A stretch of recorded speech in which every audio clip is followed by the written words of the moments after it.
And see, he was your man, like on the side, like in the side, just he was not a rapper at all. Right. So when Ballin' took place, and I'm looking and I'm going, oh, he having a moment. That's the Lloyd Banks. It's Lloyd Banks thing. He wanted that.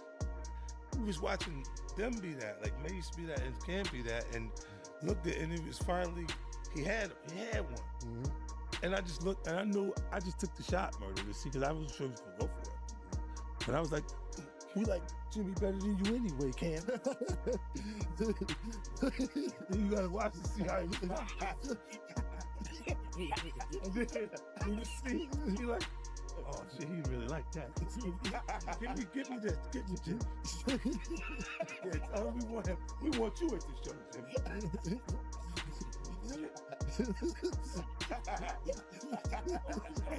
Yo, but that was one of those things I just threw it out. And see, he was your man, like on the side, like in the side, just he was not a rapper at all. Right. So when Ballin' took place, and I'm looking and I'm going, oh, he having a moment. That's the Lloyd Banks. It's Lloyd Banks thing. He wanted that. He was watching them be that, like Mace be that, and Cam be that, and looked at, and it was finally he had one. Mm-hmm. And I just looked, and I knew I just took the shot, murder, to see, because I wasn't sure he was gonna go for it. Mm-hmm. But I was like, we like Jimmy better than you anyway, Cam. You gotta watch and see how he and then you see, he like, oh shit, he really like that. Give me this, Jimmy. Yeah, tell him we want you at the show, Jimmy.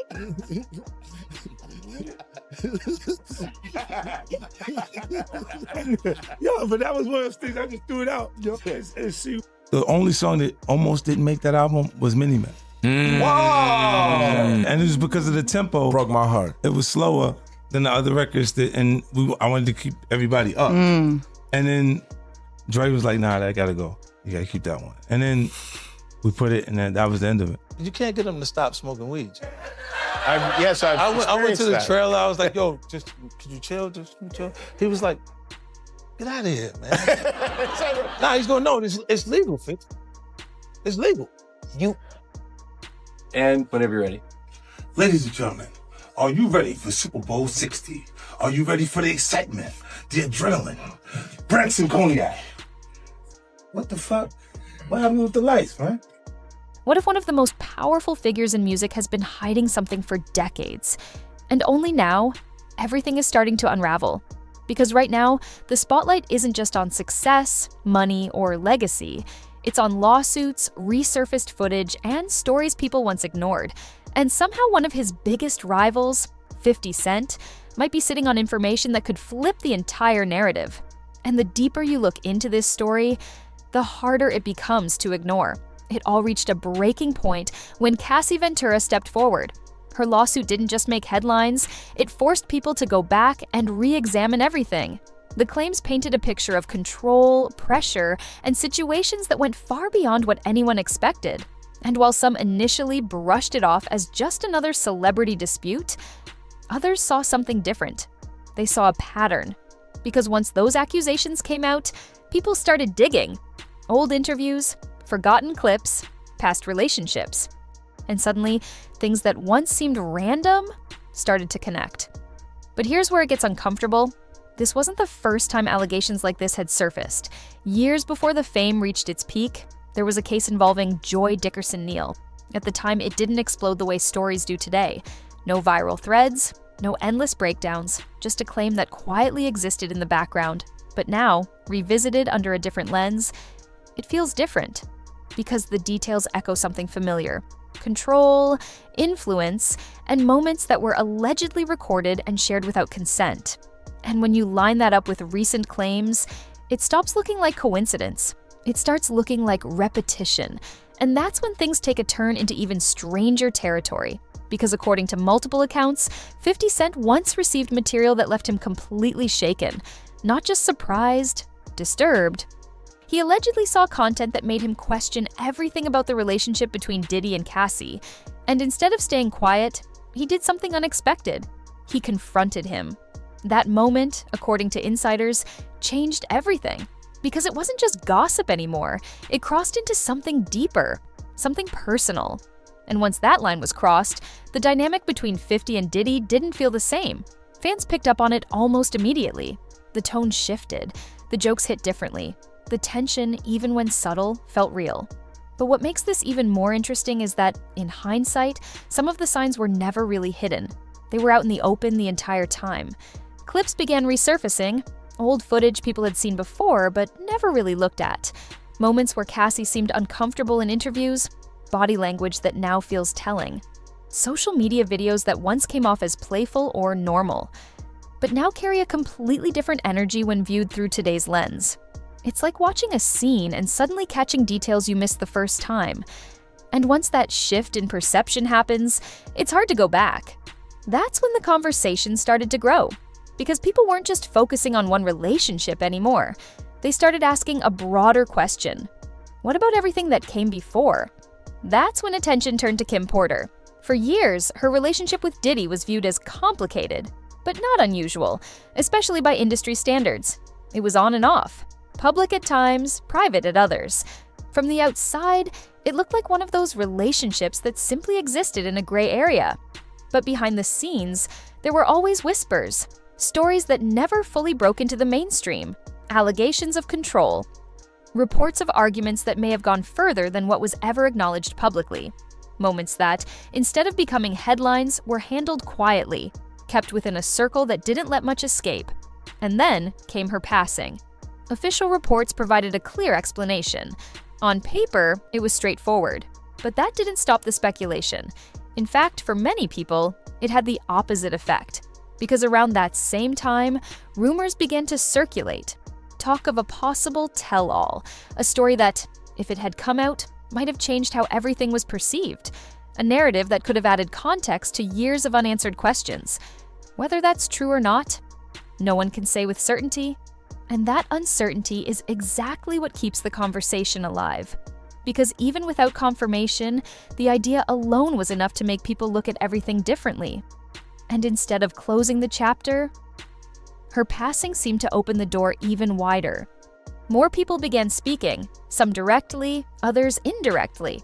Not always with full clarity, not always with hard evidence, but with enough consistency to keep the narrative building, piece by piece, voice by voice, until it started to form a bigger picture. One that points to an industry where power can blur boundaries, where influence can shape outcomes, where silence can be maintained, not always through force, but through pressure, expectation, or fear of consequences. And in that kind of environment, speaking up isn't always simple. Sometimes it doesn't feel possible at all, which is why, even now, the story doesn't feel complete. Because when voices come forward slowly and truth emerges in fragments, it leaves people searching for something solid to hold on to. And until that clarity comes, if it ever does, the questions will keep growing. And the conversation, it's not slowing down anytime soon. Some insiders described environments where certain situations were expected. Others hinted at pressure behind closed doors, moments where saying no didn't feel like a real option. And while none of these claims were ever fully proven in one defining moment, when you start putting them side by side, they begin to form a pattern that's difficult to overlook. Because when multiple people, across different years, different settings, and different circles, tell stories that echo each other in tone and detail, it naturally raises questions. Not conclusions, not confirmations, but questions that linger longer than they should. And the thing about those kinds of questions is, they don't just fade away. Now, fast forward to today. The internet isn't what it used to be. It's faster, sharper, more unforgiving. Nothing truly disappears anymore. Old footage resurfaces in seconds. Past interviews get clipped, reposted, and broken down frame by frame. Comments that once went unnoticed suddenly become the center of attention. And that shift, it changes everything. Because now, people aren't just consuming what's new. They're re-examining what's old. That's exactly what's happening right now. Clips that were once brushed off are being revisited. Lawsuits that faded out of headlines are being pulled back into the spotlight. Relationships, both personal and professional, are being looked at through a completely different lens. Even the smallest, Seemingly insignificant moments are being reanalyzed for meaning. And when all of that starts happening at once, the narrative begins to evolve. Suddenly, the image that once felt untouchable, carefully built over years, starts to show cracks, not because of one single revelation, but because of the accumulation of everything that came before it. But here's where things get complicated. None of this has reached a clear conclusion. There's no final statement tying everything together. No single piece of evidence that answers every question. Instead, what exists is a growing collection of claims, perspectives, and interpretations, some credible, some questionable, all contributing to a larger conversation that refuses to settle. And that leaves everything in a strange place, because without closure, people fill in the gaps themselves. Speculation grows, narratives expand, and the line between fact and assumption starts to blur in ways that can be hard to separate. Which brings us to the bigger question. Is this the moment where everything finally catches up? Where years of whispers, rumors, and scattered accounts collide into something undeniable? Or is this just another chapter, another cycle of attention that eventually fades, leaving the full story still just out of reach? Because if history has shown anything, it's that not every story gets a clean ending. Some just keep unfolding, piece by piece, moment by moment, until the truth becomes impossible to ignore, or impossible to fully prove. And right now, we're somewhere in the middle of that process. Not at the beginning, and definitely not at the end. Because one thing is certain, people are watching more closely than ever before. Every clip, every statement, every silence, and whatever happens next, it won't stay hidden. If you've made it this far, you already know. This story is far from over. So don't blink, because the next piece could drop at any moment, and when it does, we'll be right here breaking it all down.